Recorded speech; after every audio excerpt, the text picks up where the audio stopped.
প্ৰিয় বন্ধু, আপুনি নিশ্চয় MDH মছলাৰ নাম শুনিছে অথবা এই ব্ৰেণ্ডৰ মছলাৰ সদায় আহাৰৰ লগত জুতি লৈ আছে। কিন্তু কেতিয়াবা ভাবিছিলনে যে এই MDH মছলাৰ জুতিৰ আঁৰতো বিভিন্ন সংঘৰ্ষ লুকাই আছে? প্ৰিয় বন্ধু, আহকচোন আজি আমি কিদৰে এজন ঘোঁৰাগাড়ী চালক কোটি টকাৰ মালিক হ'ল তাৰ বিষয়ে জানিবলৈ চেষ্টা কৰোঁ। মাটিৰ পৰা আকাশলৈ ভ্ৰমণৰ এই যাত্ৰা সেই সময়ৰ যেতিয়া ভাৰতত ইংৰাজৰ ৰাজত্ব আছিল। দেশ স্বাধীন হ'বলৈ আৰু 24টা বছৰ বাকী আছিল। গোলাম আৰু অবিভাজিত ভাৰতৰ চিয়ালকোটত 1923 চনৰ 27 মাৰ্চত ধৰমপাল গুলাটীৰ জন্ম হৈছিল। তেওঁৰ দেউতাকৰ নাম মহাশয় চুন্নীলাল গুলাটী আৰু মাকৰ নাম চনন দেৱী। দেউতাক চুন্নীলাল গুলাটীয়ে 1919 চনৰ পৰা পাকিস্তানৰ চিয়ালকোটত এখন সৰু মছলাৰ দোকান চলাইছিল, যাৰ নাম মহাচিয়ান ডি হাট্টি আছিল। আৰু এই মহাচিয়ান ডি হাট্টিয়েই বৰ্তমানৰ সময়ত MDH নামেৰে এক বৃহৎ ব্ৰেণ্ডলৈ পৰিৱৰ্তিত হ'ল। ধৰমপালৰ স্কুল যোৱা তথা পঢ়া শুনাৰ প্ৰতি একেবাৰে মন নাছিল। ফলত তেওঁ 5ম শ্ৰেণীৰ পৰীক্ষাত উত্তীৰ্ণ হ'ব নোৱাৰিলে আৰু সিমানতেই তেওঁ স্কুল এৰাৰ সিদ্ধান্ত ল'লে।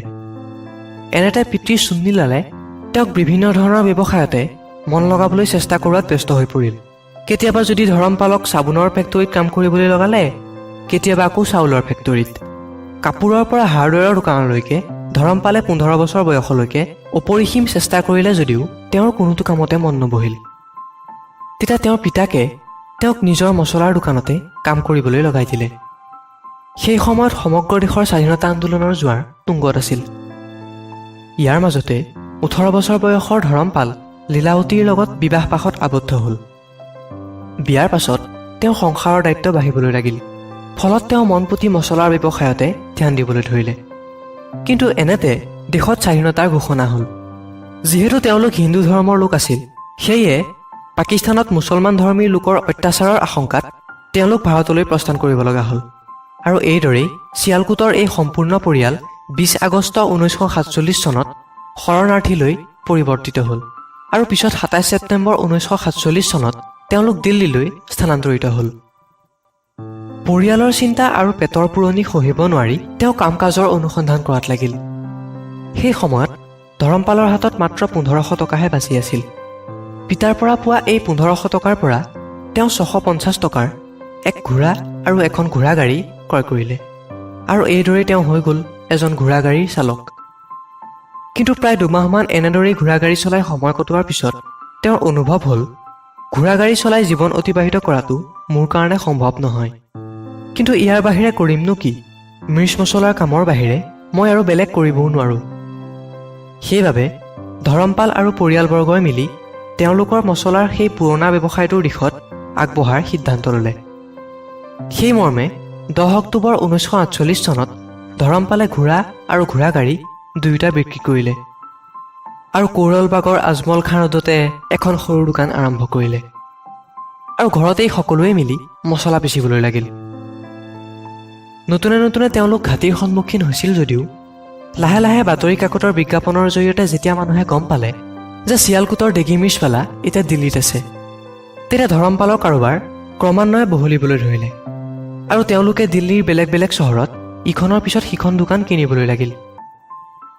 বজাৰত মছলাৰ ডিমাণ্ড লাহে লাহে বাঢ়ি যোৱাত তেওঁলোকে মছলা পিছাৰ কাম ঘৰৰ বাহিৰে এটা মিলত কৰিবলৈ ধৰিলে।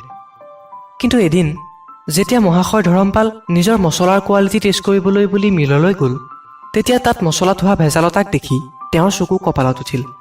আৰু তেতিয়া মিলৰ মালিকক এই বিষয়ে অৱগত কৰোৱাত ওলোটাই ধৰমপালকহে ককৰ্থনা কৰিলে আৰু ক'লে, যদি আমাৰ ওপৰত আপোনাৰ বিশ্বাসেই নাই তেন্তে নিজৰ মছলা নিজেই পিচি ল'ব। সেই শুনি ধৰমপাল তুৰন্তে সেই মিল ত্যাগ কৰি ঘৰলৈ উভতি আহিল আৰু তেওঁৰ বৰ্ধিত ব্যৱসায়ত এক বিশাল বাধা আহি পৰিল।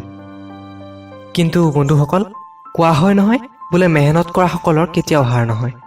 এই মূল মন্ত্ৰটোৰ আধাৰতেই মহাশয় ধৰমপালেও সফলতাৰ এক দীঘলীয়া যাত্ৰা অতিক্ৰম কৰিছিল। চিয়ালকোটত থকাৰ দিনৰে পৰা মছলাৰ শুদ্ধতা গুলাটী পৰিয়ালৰ ব্যৱসায়ৰ বুনিয়াদ আছিল। সেইবাবে ধৰমপালে মছলা নিজেই পিছাৰ সিদ্ধান্ত ল'লে। সেই সময়ত বেংকৰ পৰা লোন লোৱাৰ নীতিও নাছিল। তেওঁলোক পইচাৰ নাটনিৰ লগতে নানান বাধাৰো সন্মুখীন হ'ব লগা হৈছিল। কিন্তু মহাশয় ধৰমপালৰ এই বাধাই তেওঁৰ সফলতাৰ কাৰণ হৈ পৰিল। গুলাটী পৰিয়ালে 1959 চনত দিল্লীৰ কীৰ্তিনগৰত মছলা তৈয়াৰ কৰাৰ নিজৰ প্ৰথম ফেক্টৰী আৰম্ভ কৰিলে আৰু এইদৰেই 99 বছৰৰ কঠোৰ পৰিশ্ৰমৰ পিছত চিয়ালকোটৰ মহাচিয়ান্দি হাটী আজি সমগ্ৰ বিশ্বত MDH নামেৰে মছলাৰ ব্ৰেণ্ড হৈ পৰিল। ভাৰতৰ বাহিৰেও MDH company London, Dubai, America আদি ৰাষ্ট্ৰতো ফেক্টৰী থকাৰ লগতে 200ৰো অধিক দেশত তেওঁলোকৰ প্ৰডাক্ট বিক্ৰী হয়। মহাশয় ধৰমপাল গুলাটীৰ সামাজিক ক্ষেত্ৰতো যথেষ্ট অৱদান আছে। দিল্লীৰ বিভিন্ন চহৰত প্ৰায় 20খন তেওঁৰ স্কুল আছে। সেই স্কুলসমূহৰ সমস্ত খৰচ মহাশয় ধৰমপাল ট্ৰাষ্টৰ জৰিয়তে কৰা হয়। জনকপুৰীৰ এই মাতা চনন দেৱী হস্পিটেলো মহাশয় ধৰমপালে নিজৰ মাকৰ স্মৃতিৰূপে স্থাপন কৰিলে, য'ত সেই সময়ৰ দৰে আজিও দুখীয়া মানুহৰ চিকিৎসা বিনামূলীয়াকৈ কৰা হয়। তাৰোপৰি সকলোকে ডাক্তৰৰ ফিজ আৰু ঔষধ ক্ৰয়ত যথেষ্ট ৰেহাই প্ৰদান কৰা হয়। অকল সেয়াই নহয়, বহুতো দুখীয়া শ্ৰেণীৰ লোকৰ ছোৱালীৰ বিবাহৰ সমস্ত খৰচ তেওঁৱেই দিয়ে। মহাশয় গুলাটীৰ এনেধৰণৰ সহায়তাৰ বাবে আমি অন্তৰৰ পৰা তেখেতক ধন্যবাদ জনাইছোঁ। মহাশয় ধৰমপালজীয়ে কোনো ধৰ্মতে ভেদভাৱ নকৰাকৈ সকলোকে সমান ধৰ্মৰ শিক্ষা দিয়াৰ লগতে প্ৰেমভাৱ ও ভাতৃত্ববোধেৰে থকাৰ পৰামৰ্শ দিয়ে। তেওঁৰ কোম্পানীয়ে বছৰি বহু কোটি টকাৰ কাৰোবাৰ কৰে আৰু মহাশয় ধৰমপাল গুলাটী 2017 চনত ভাৰতৰ সকলোতকৈ বেছি দৰমহা পোৱা FMCG CEO ৰূপে উল্লেখিত হয়। কিন্তু মহাশয় ধৰমপালে আজিও অনুশাসনৰ পাঠ পাহৰা নাই। তেওঁ নিতৌ পুৱা 5 বজাত শোৱাৰ পৰা উঠি য়োগা, প্ৰাণায়াম আদি শাৰীৰিক ব্যায়াম কৰে। এয়াও এক অন্যতম কাৰণ যাৰ ফলত তেওঁ সুখ সমৃদ্ধিৰে ভৰপূৰ এক সফল জীৱন অতিবাহিত কৰিছে। এজন ঘোঁৰা চালকৰ পৰা কোটিপতি হোৱাৰ এই অদ্ভুত সাফল্যতা 60 বছৰৰ কঠোৰ পৰিশ্ৰম আৰু সংঘৰ্ষৰ এক অন্যতম উদাহৰণ। তেওঁৰ মতে, দুনিয়া को वह दे जो आपके पास सबसे बेहतरीन हो और आपका दिया हुआ बेहतरीन अपने आप वापस आ जाएगा। প্ৰিয় বন্ধু, মহাশয় ধৰমপাল গুলাটীৰ জীৱনীত আলোকপাত কৰি দেখা গ'ল যে জীৱনত যিমানেই ডাঙৰ বিপদ নহওক কিয়, আমি যদি নিজৰ লক্ষ্য স্থিৰ ৰাখোঁ, এদিন নহয় এদিন আমি সফল হ'মেই। বৰ্তমানৰ নৱপ্ৰজন্ম ও ব্যৱসায়ীসকলৰ বাবে মহাশয় ডাঙৰীয়া এক সৰ্বশ্ৰেষ্ঠ উদাহৰণস্বৰূপ।